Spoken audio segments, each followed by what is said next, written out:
দেখছেন সবার খবর, সবার নজর, বার্তা এক নজর। ভারত সরকারের উদ্যোগে দেশের বিভিন্ন রাজ্যের বহু আগেই শুরু হয়েছে জরায়ু ক্যান্সার প্রতিরোধে এইচপিভি টিকাকরণ কর্মসূচি।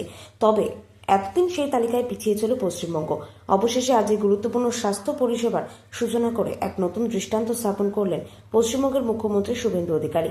কলকাতা থেকে আনুষ্ঠানিকভাবে এইচপিভি টিকাকরণ কর্মসূচির উদ্বোধন করেন তিনি। একই সঙ্গে ভার্চুয়াল মাধ্যমে রাজ্যের বিভিন্ন জেলাতেও এই কর্মসূচির সূচনা করা হয়। হুগলির ইমামবাড়া সদর হাসপাতালে এই বিশেষ টিকাকরণ কর্মসূচির ভার্চুয়াল উদ্বোধন করেন। অনুষ্ঠানে উপস্থিত হুগলির জেলাশাসক খুরশিদ আলী কাদেরী, অতিরিক্ত জেলাশাসক জেলার মুখ্য স্বাস্থ্য আধিকারিক ডক্টর মৃগাঙ্ক মৌলিকর, চুচুড়ার বিধায়ক সুবীর নাগ, হাসপাতালের সুপার ডক্টর অমিতাভ মণ্ডল, অতিরিক্ত পুলিশ সুপার সহ বিশিষ্ট চিকিৎসক এবং স্বাস্থ্যকর্মীরা।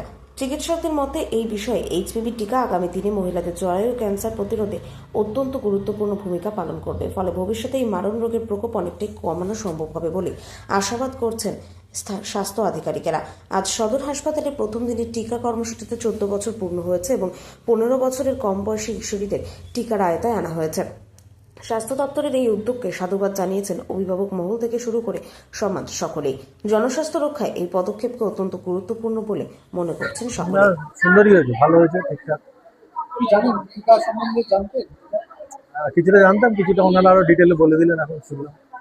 ভবিষ্যতে সন্তান আজকে নিলে কতটা সুরক্ষিত রাজ্যে আগামী?